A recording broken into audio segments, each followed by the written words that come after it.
오늘 우리에게 새날을 주신 하나님을 찬양하겠습니다. 찬송가 425장 찬양하겠습니다.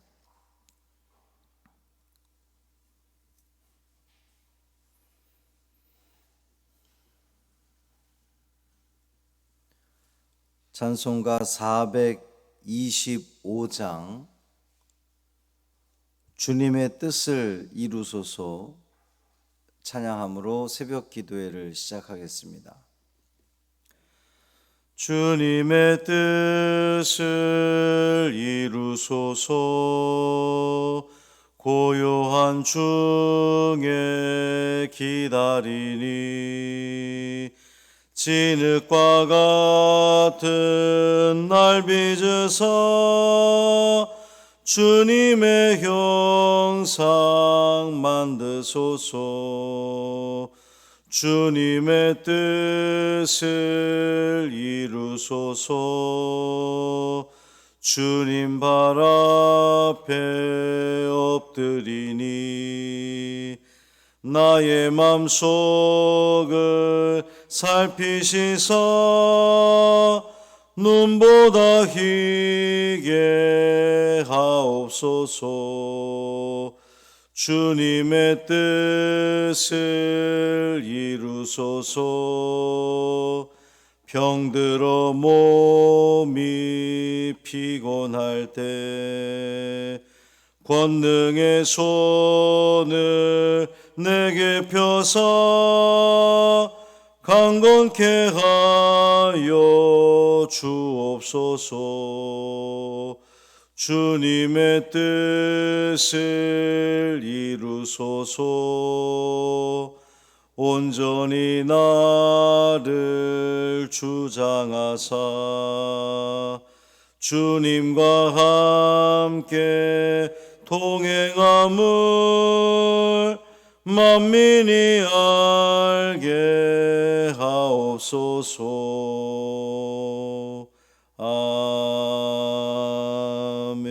아멘. 사도신경으로 우리의 신앙을 고백하겠습니다.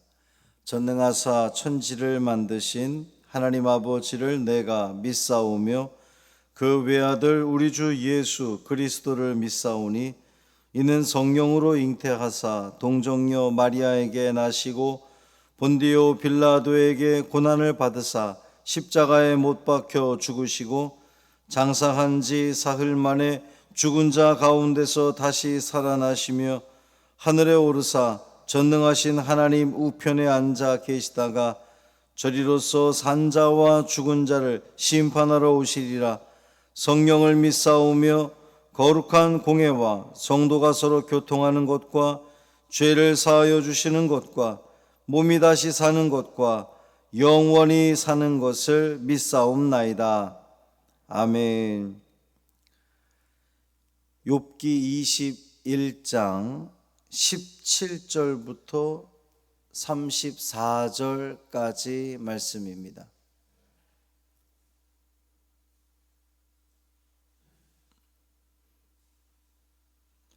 욥기 21장 17절부터 34절까지 말씀 함께 읽겠습니다. 악인의 등불이 꺼짐과 재앙이 그들에게 닥침과 하나님이 진노하사 그들을 곤고하게 하심이 몇 번인가. 그들이 바람 앞에 건불같이 폭풍에 날려가는 겨같이 되었도다. 하나님은 그의 죄악을 그의 자손들을 위하여 쌓아두시며 그에게 갚으실 것을 알게 하시기를 원하노라. 자기의 멸망을 자기의 눈으로 보게 하며 전능자의 진노를 마시게 할 것이니라. 그의 달수가 다하면 자기 집에 대하여 무슨 관계가 있겠느냐. 그러나 하나님께서는 높은 자들을 심판하시나니 누가 능히 하나님께 지식을 가르치겠느냐. 어떤 사람은 죽도록 기운이 충실하여 안전하며 평안하고 그의 그릇에는 젖이 가득하며 그의 골수는 윤택하고 어떤 사람은 마음의 고통을 품고 죽음으로 행복을 맛보지 못하는도다. 이 둘이 매 한 가지로 흙 속에 눕고 그들 위에 구더기가 덮이는구나. 내가 너희의 생각을 알고 너희가 나를 해하려는 속셈도 아노라. 너희의 말이 귀인의 집이 어디 있으며 악인이 살던 장막이 어디 있느냐 하는구나. 너희가 길 가는 사람들에게 묻지 아니하였느냐? 그들의 증거를 알지 못하느냐? 악인은 재난의 날을 위하여 남겨둔 바 되었고 진노의 날을 향하여 끌려가느니라. 누가 능히 그의 면전에서 그의 길을 알려주며 누가 그의 소행을 보응하랴? 그를 무덤으로 메어가고 사람이 그 무덤을 지키리라. 그는 골짜기의 흙덩이를 달게 여기리니 많은 사람들이 그보다 앞서갔으며 모든 사람이 그의 뒤에 줄지었느니라. 그런데도 너희는 나를 헛되이 위로하려느냐? 너희 대답은 거짓일 뿐이니라. 아멘. 이 말씀은 하나님 말씀입니다. 오늘 하루의 삶도 주님과 동행하시는 복 있는 하루 되시기를 주님의 이름으로 축원합니다. 욥은 악인들의 삶이 현실에서 여전히 형통하고 있다, 지금 이렇게 이야기를 하는 거예요. 우리가 상식적으로 생각해 볼 때에 악인이, 악한 사람이 반드시 벌을 받는다면 선한 사람은 반드시 보상을 받아야 되는 거 아니겠어요? 그러니까 반드시라는 말이 들어가는 거죠. 욥의 친구들이 생각하기를 악인은 반드시 하나님의 벌을 받는다는 논리인데, 그래서 욥을 지금 벌 받고 있는 것으로 여겨지는 욥을 너는 악인이다, 지금 이렇게 이야기를 하는데, 그렇다면 선인은, 착한 사람은 반드시 잘 돼야 되는 거잖아요. 논리적으로 보면. 욥은 고난받는 자신의 삶이 결코 자신이 악인인지 또는 의인인지를 말해주지 않는다라는 주장인 거예요. 결국은 내가 지금 고통당하는 것이 내가 의인인지 악인인지의 그 판단 기준이 될 수 없다는 겁니다. 여러분도 동의가 될 거예요. 내가 지금 어려움에 처했다고 내가 악인이 아니라 내가 뭔가 별 어려움 없이 잘 지낸다고 그것이 내가 착한 사람이라는 증거는 될 수 없는 거잖아요. 결론이 그렇습니다. 이야기의 결론이. 욥의 친구들은 현실에서 악인이 반드시 하나님의 진노하심으로 심판받아서 그들이 곤고해지는 일이 생기는 거다, 이제 이런 그 견지를 계속 이야기하고 있죠. 이에 욥은 되묻고 있습니다. 그들이 정말 바람 앞에 건불이나 또 폭풍에 날려가는 겨처럼 되는 상황이 도대체 얼마나 있느냐라는 거예요. 악한 사람이 하나님의 징계를 받는 것이라고 한다면 그 흩날리는 겨처럼 되는 경우를 많이 봤느냐라는 거예요. 여러분 많이 보셨습니까? 우리가 이 매스컴을 통해서 야, 저 사람들은 참 나쁜 사람들이네. 그 나쁜 사람들이 다 벌을 받고 다 뭐 하나님의 징계를 받습니까? 그렇지 않은 경우를 우리 더 많이 보게 되죠.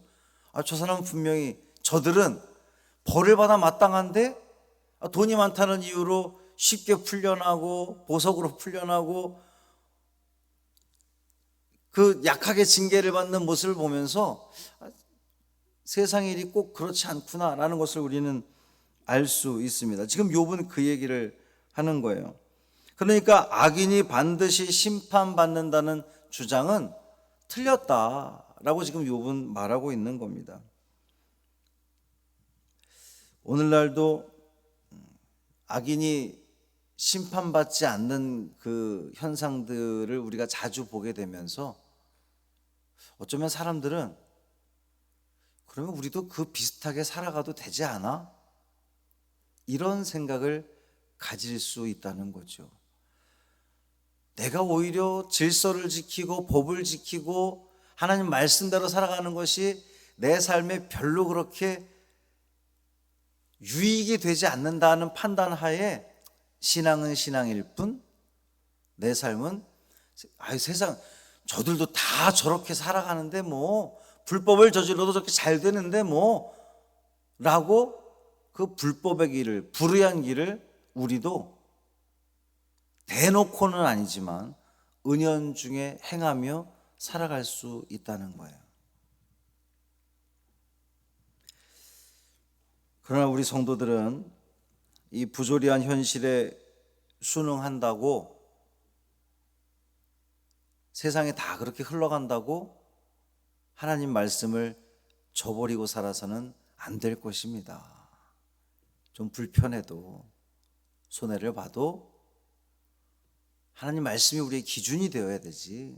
그래서 그 말씀대로 살아가는 삶을 살아야지.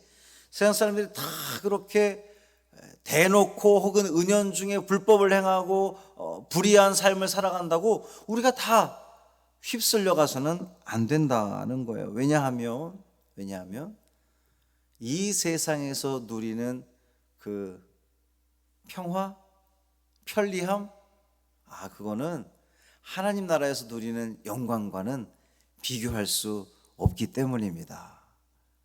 그러니까 오늘도 우리가 삶을 살아가면서 내가 꼭 이렇게 말씀을 기준으로 삼아서 정직하게 살아야 돼.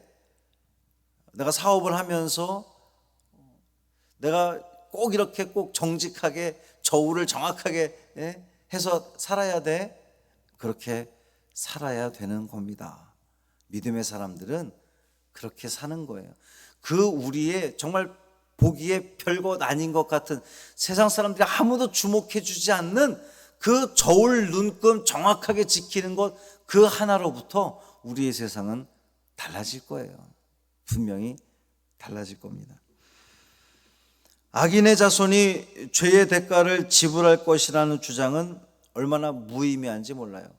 왜 악인의 자손이 그 죄의 대가를 지불해야 됩니까? 악한 짓을 한 사람이, 그 사람이 벌을 받는 거지 왜 그 후손이 벌을 받아야 돼요? 불공평한 일입니다. 하나님이 악인을 공정하게 심판하신다고 한다면 악을 행한 당사자에게 벌을 주셔야 되는 것이 마땅할 거예요.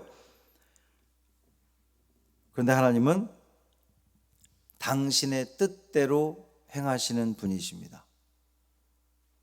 오늘 본문에서도 욥이 이야기하기를, 우리가 하나님을 가르칠 수 있느냐? 우리의 지혜로 하나님을 조종할 수 있느냐? 그럴 수 없다는 거예요.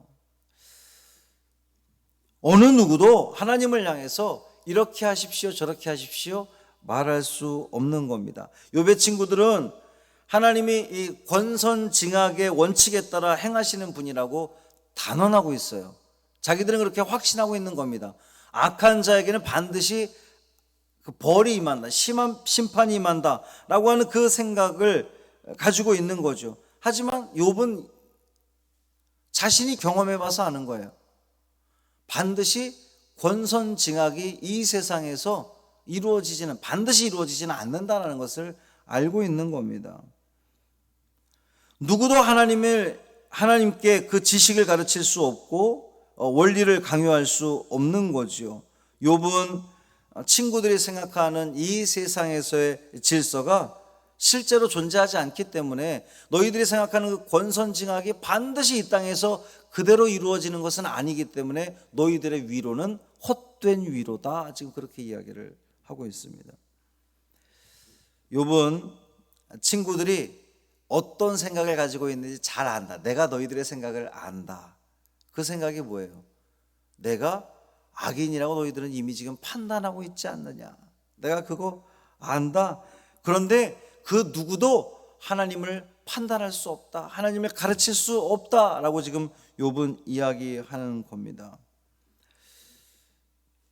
사랑하는 성도 여러분, 우리도 삶을 살아가면서 나의 지식 또 나의 경험을 가지고 마치 정말 그것이 하나님의 뜻인 것처럼 기준을 삼아서 우리의 이웃들, 우리의 성도들을 비난하고 또 규정짓고 판단하는 일에 사용하는 경우가 참 많이 있다는 거예요. 그래서는 안 된다는 겁니다. 오직 행하시는 분은 하나님이신 거예요. 그 모든 이 인생에 주관하시고 우리가 생각할 때는 아니 이렇게 되면은 불의한 것 아니야? 이렇게 되면은 불공정한 거 아니야? 라고 생각할지라도 하나님의 계획은 우리가 쉽게 판단할 수 없는 거예요. 그 확실한 증거가 뭐냐 하면 오늘 우리에게 벌어진 상황이 지금은 납득이 되지 않는데, 우리가 목도하는 그 현상이 지금은 이해될 수 없는데 1년 뒤에는 그것이 그랬었구나, 그게 하나님의 뜻이구나, 심지어는 5년 뒤 10년 뒤에 가서야 그것이 바로 하나님의 계획하심이었구나라고 하는 것을 깨닫게 될 날이 반드시 온다는 겁니다. 여러분, 반드시 와요. 여러분도 지금까지 수십 년 신앙생활하면서 다들 겪어 보셨을 거예요. 그러므로 중요한 것은 우리가 그 모든 이 하나님의 섭리와 하나님의 계획하심에 대해서 인정하며 나아가는 겁니다. 그 어떤 상황도 하나님의 뜻이 여기에 분명히 있겠구나, 우리가 믿고 순종하며 나아가는 거예요. 그렇게 믿음 가지고 나아간다면 반드시 하나님께서는 우리의 삶 가운데에 정확하게 필요에 따라 역사하시는 그 은혜를 누리게 될 줄 믿습니다. 우리에게 필요한 것은 믿음이에요. 믿음, 신뢰. 하나님을 절대적으로 신뢰하고 믿고 나아간다면 당신의 뜻대로 이루시는 그 결과를 언젠가는 반드시 보게 될 것입니다. 그 은혜로 또 오늘을 살아가는 우리 모두 되기를 주님의 이름으로 축원합니다. 살아계신 아버지 하나님, 감사합니다. 오늘도 말씀을 통하여 우리에게 알게 하시니 감사합니다. 욥의 친구들은 자기들의 생각과 경험과 또 지식을 가지고 마치 그것이 하나님의 뜻인 것처럼 계속해서 욥을 비난하고 있는데, 욥은 압니다. 그 누구도 하나님을 가르칠 수 없고 이것이 하나님의 뜻이다 말할 수 없다는 것을 욥은 자신의 경험과 믿음을 통하여 알게 되었습니다. 주님, 오늘을 살아가는 우리도 이 세상에서 펼쳐지는, 또 나에게 펼쳐지는 일들로 인하여서 하나님이 이렇게 저러한 분이다라고 쉽게 판단하거나 규정짓는 어리석음을 범하지 않게 하여 주옵소서. 이해되지 않는다 할지라도, 납득되지 않는다 할지라도 하나님께서는 하나님의 그 계획들을 반드시 하나하나 이루어 가신다는 것을 우리가 알게 하시고 믿게 하시고 신뢰하게 하시고, 그래서 우리 하나님은 가장 좋은 곳으로, 가장 선한 곳으로 우리를 인도하실 것을 온전히 믿고 신뢰하며 순종하며 나아가는 믿음의 자녀들 되게 하여 주옵소서. 이 하루의 삶을 살아가면서 우리에게 발생하는 그 모든 일들을 가운데에 하나님의 섭리를 깨닫게 하시고 또 불평과 불만 속에 살아가는 것이 아니라 기쁨과 감사함으로 또 인내함으로 참아냄으로 살아감으로 우리 하나님께 더욱더 영광 돌리는 우리의 삶 되게 하여 주옵소서. 우리 주 예수 그리스도의 이름으로 축복하며 기도합니다. 아멘. 하늘에 계신 우리 아버지여, 이름이 거룩히 여김을 받으시오며 나라가 임하시오며 뜻이 하늘에서 이루어진 것 같이 땅에서도 이루어지이다. 오늘 우리에게 일용할 양식을 주시옵고 우리가 우리에게 죄 지은 자를 사하여 준 것 같이 우리 죄를 사하여 주시옵고 우리를 시험에 들게 하지 마시옵고 다만 악에서 구하시옵소서. 나라와 권세와 영광이 아버지께 영원히 있사옵나이다. 아멘.